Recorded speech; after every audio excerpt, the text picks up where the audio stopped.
Allez, bonjour à tous, j'espère que vous allez bien. Aujourd'hui, revue de marché, on parlera du rebond qu'on a en cours sur le BTC. On n'est pas loin d'aller chercher les 90 000 $, donc on va voir tout ça ensemble. Ensuite, on parlera d'Ether qui rebondit également, certaines altcoins qui continuent à sortir du lot, comme Kaspa qu'on avait vu hier, le SP500 qui rebondit, c'est surtout grâce au SP500 que actuellement les cryptos poussent plutôt bien.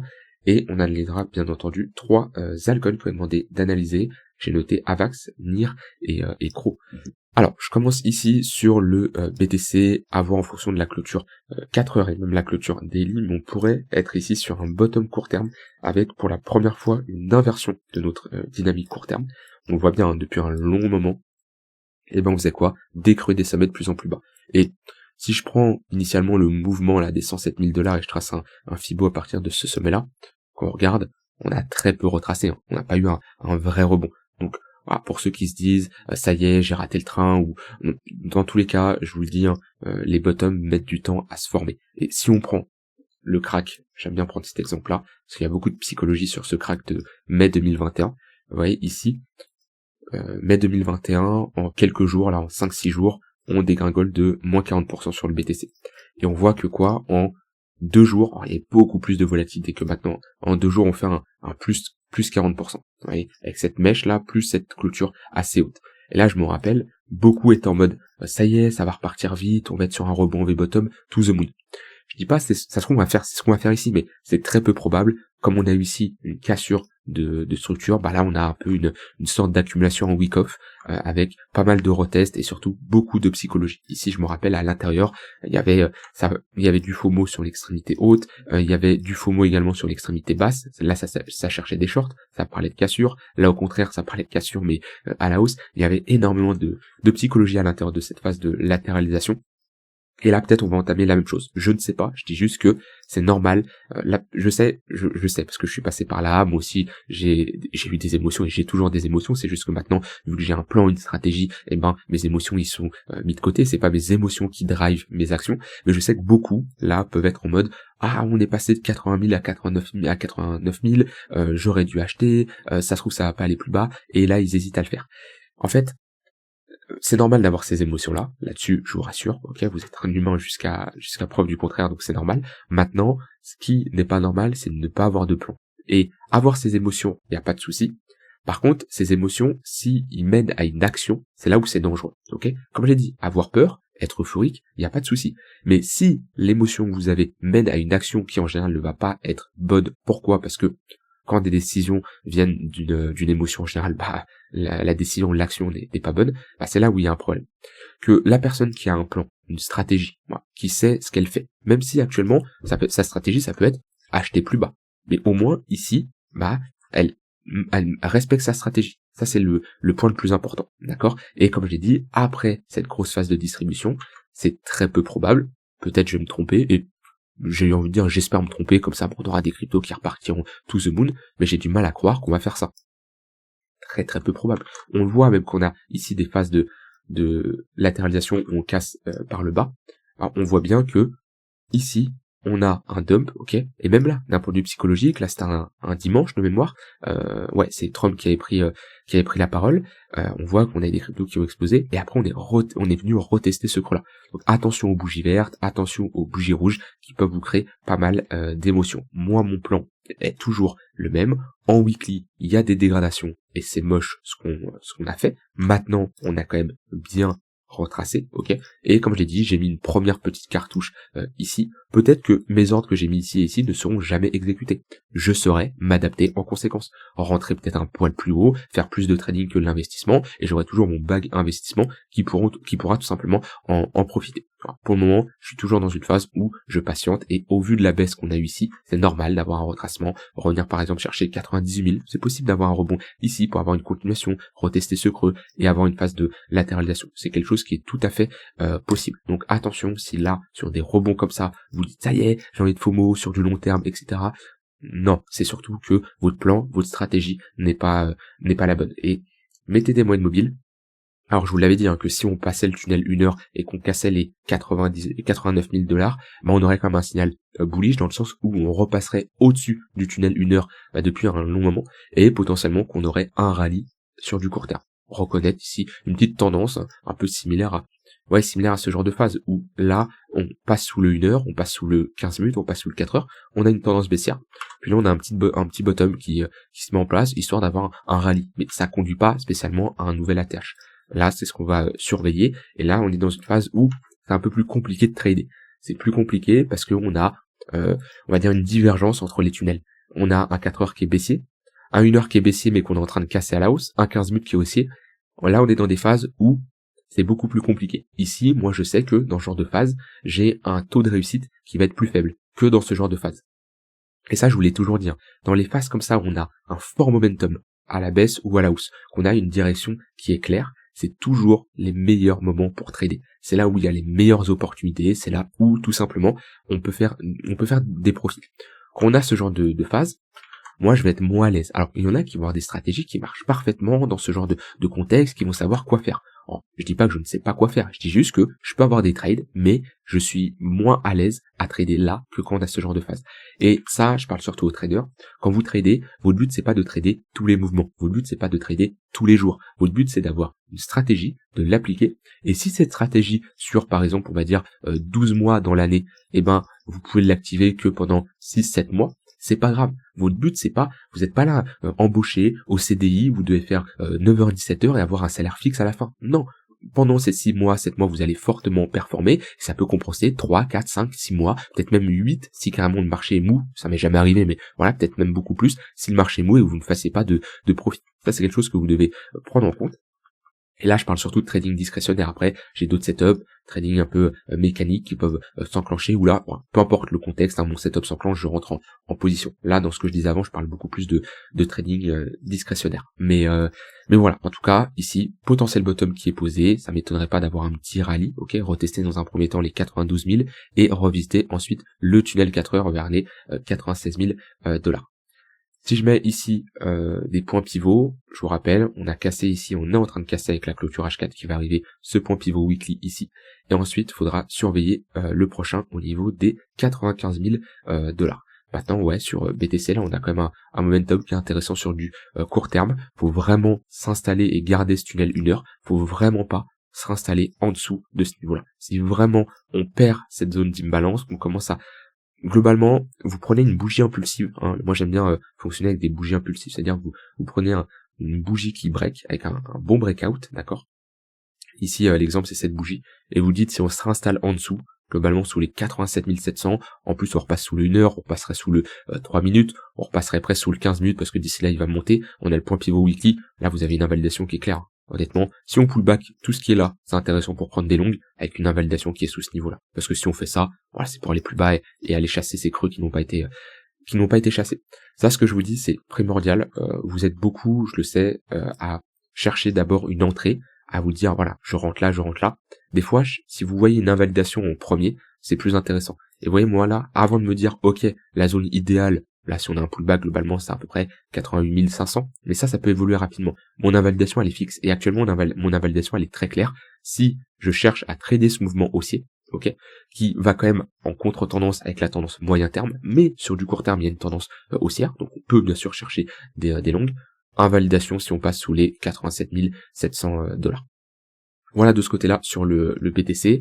Au niveau d'Ether, on a également ce petit rallye. On est en train de retester ici les 3000 $. On repasse également au-dessus du tunnel 1 heure. Hop, le temps qui s'affiche. Voilà, donc là-dessus c'est plutôt pas mal. On voit qu'on avait rejeté à plusieurs reprises et qu'on était ici dans cette sorte de compression entre le tunnel 1 heure et le tunnel 15 minutes. On le voit bien ici, un tunnel 15 minutes qui fait de plus en plus office de support, un tunnel 1 heure qui fait de plus en plus office de résistance. Donc si Ether continue son rallye haussier là, qu'on a commencé sur du court terme et qui se confirme bien là, avec les breaks, ça me surprendrait pas de revenir chercher au-dessus de ces highs. Ici on a pas mal de sommets à venir chercher, je vous rappelle, au-dessus de ces niveaux-là, on a pas mal de liquidités, ok, pas mal de sommets tout simplement. On a des stop loss. Et ça, alors attention, il y a plusieurs écoles.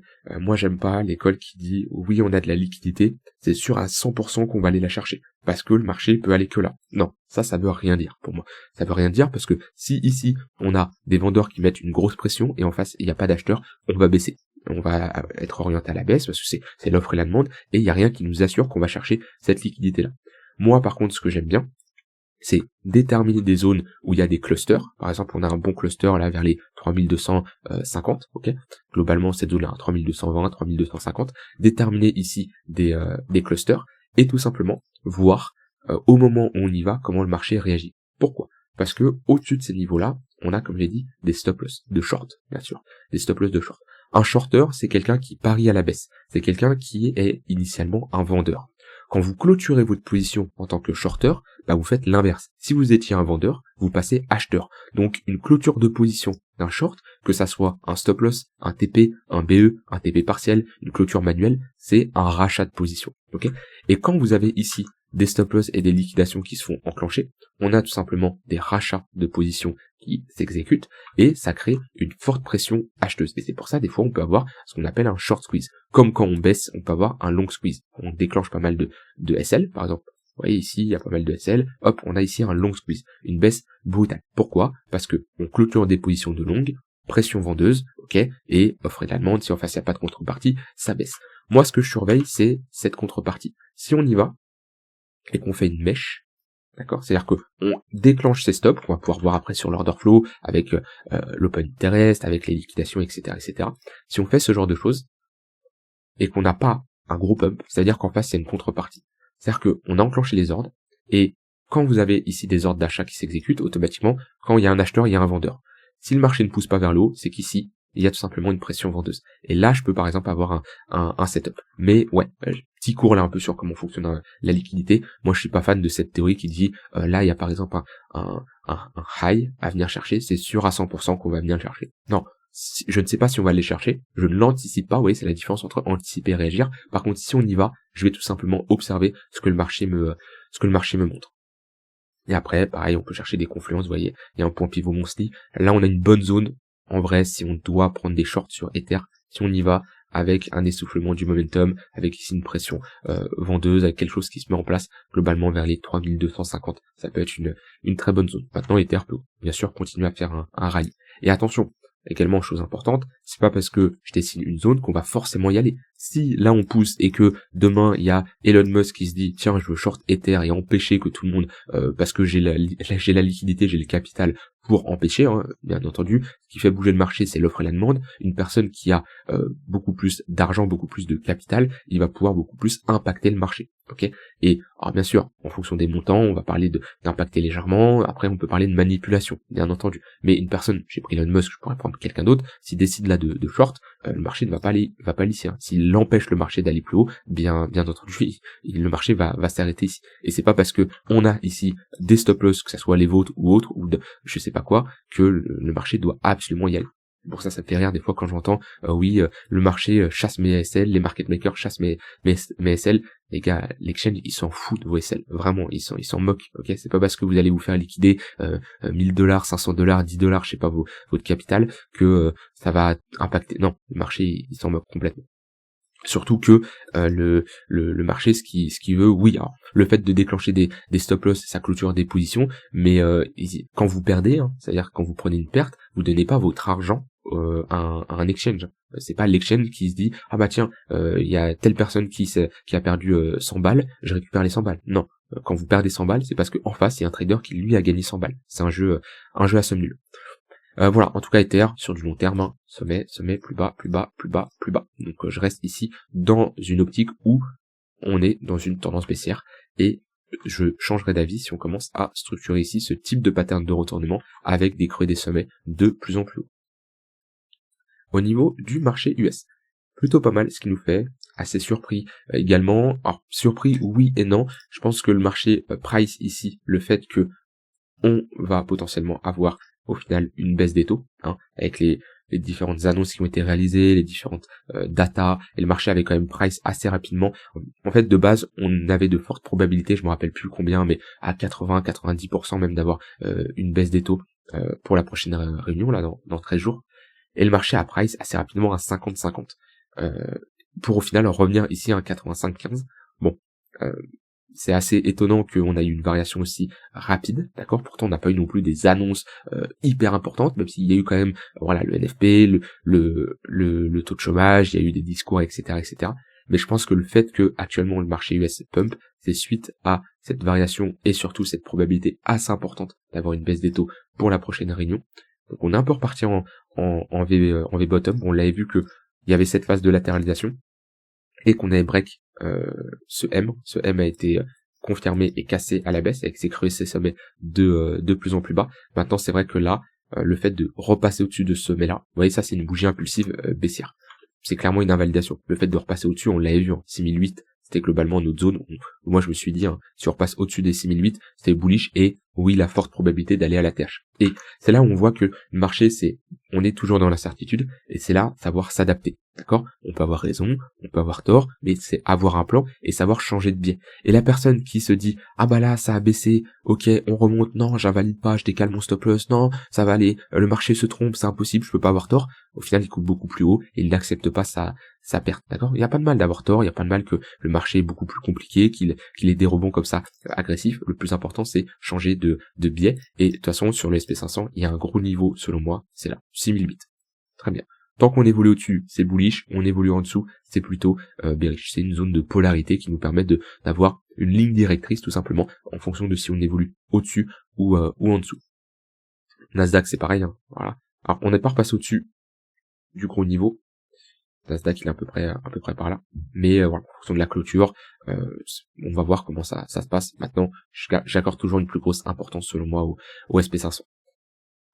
Au niveau des altcoins, hier on avait vu CAS, hein. Pourquoi CAS? Parce que hier c'est une altcoin qui s'est décorrélée, ok, c'est une altcoin qui a surperformé, on le voit bien ici dans la journée du 25 novembre, hein, que c'est une altcoin qui a bien pump, et vous savez ma théorie, hein, c'est pas une théorie, c'est quelque chose que j'utilise au quotidien, c'est quelque chose qui me permet de trader des fois certaines altcoins en fonction de leur momentum, c'est quelque chose que j'enseigne depuis un moment, c'est tout simplement quand une altcoin sort du lot, sur une journée, une semaine, ça dépend de votre temporalité, si vous faites du court, moyen, long terme, elle a plus de chances de continuer à sortir du lot. Et une altcoin qui pump, une altcoin qui est forte, elle a plus de chances d'être forte le lendemain, et encore l'après-lendemain, d'accord? C'est tout simple le setup qu'on avait enclenché avec ICP, vous voyez ici, où j'ai eu un pump de plus 17% dans la journée, alors que les autres altcoins ne faisaient rien du tout. On peut regarder, hein, c'était quand? C'est le 1er novembre, je regarde pour le BTC, 1er novembre, on était où? Ah, ouais, 1er novembre, 0,45%. Je prends une altcoin au hasard, 1er novembre, c'est où? Ouais, Solana, moins 0,46%. Et ICP sort du lot. Un truc comme ça, je me dis, il se passe quelque chose, ok? Alors, est-ce que c'est un short squeeze? Est-ce qu'on a liquidé du monde? Ouais, peut-être un peu, mais pas spécialement, c'est un peu drivé pour le spot, donc ok. Je me dis, très bien, c'est une altcoin qui est forte, je rentre. On voit que elle est restée forte pendant un long moment. Oui, j'ai pas vendu au point le plus haut, mais voilà, et après elle est passée faible. C'est comme ça, il y a des altcoins qui sont fortes, qui passent faibles, des altcoins qui sont faibles, qui passent fortes, etc.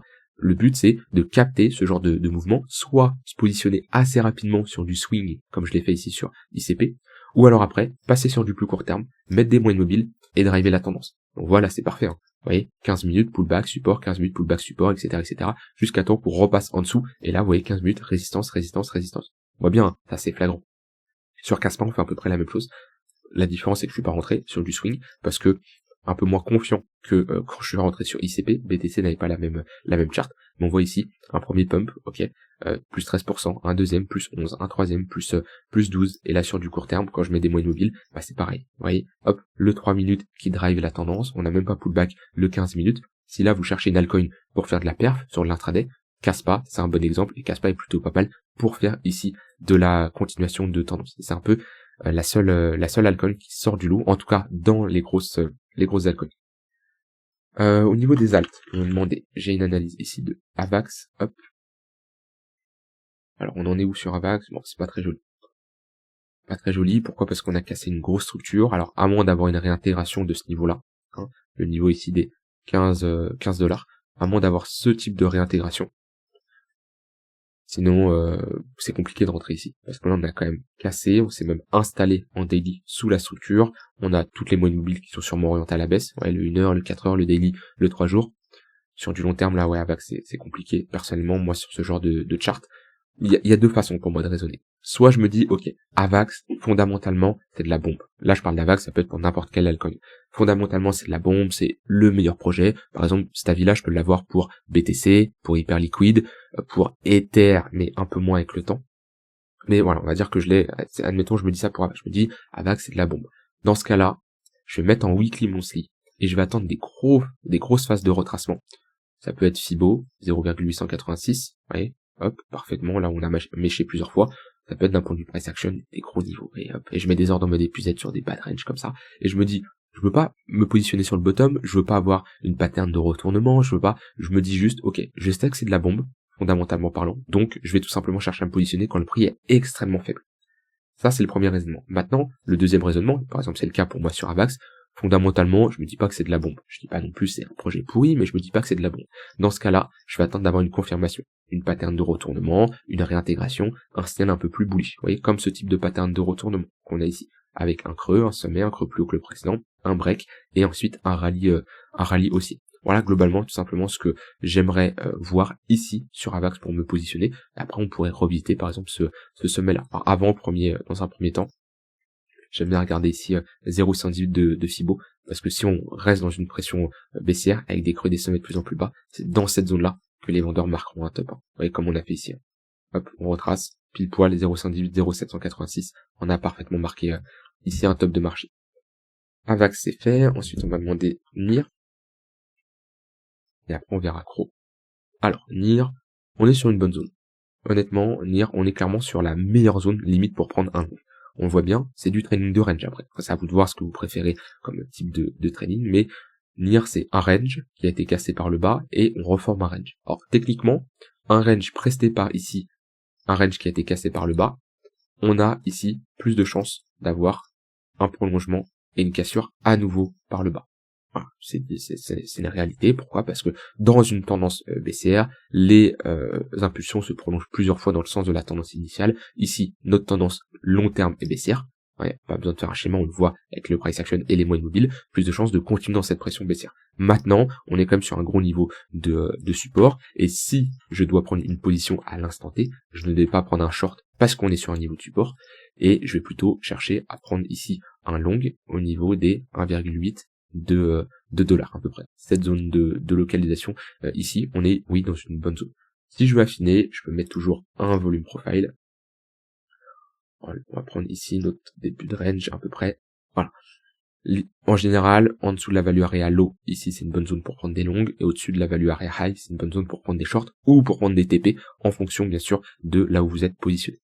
Là sur NIR, comme je l'ai dit, bonne zone pour chercher des longues, si j'ai une réaction acheteuse, une petite pattern, ici, ou si je veux rentrer maintenant agressivement, à voir. Bon, on est un peu faible quand même, parce qu'on est pas au-dessus du tunnel lunaire comparé à des altcoins ou BTC qui a cassé son tunnel lunaire, mais ici, ouais, si j'ai un signal, un break, on s'installe au-dessus des 2 $, il peut y avoir une petite pattern qui se valide, et dans cette situation, j'ai globalement une invalidation vers les 1,7 à peu près, où je me dis, très bien, hop, position longue, ici,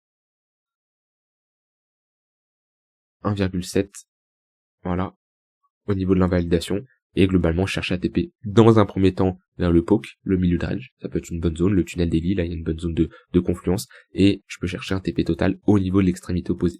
Par contre, j'ai une gestion de risque là-dessus, je maîtrise mon risque, je sais ce que je fais, je peux mettre 0,5% de mon capital, 1%, alors moi je déconseille d'aller au-delà de 1 ou 2%. 2% c'est le grand maximum. Quand je vois certains qui vont avoir des gestions de capital à 5% de risque par trade, c'est un truc de ouf.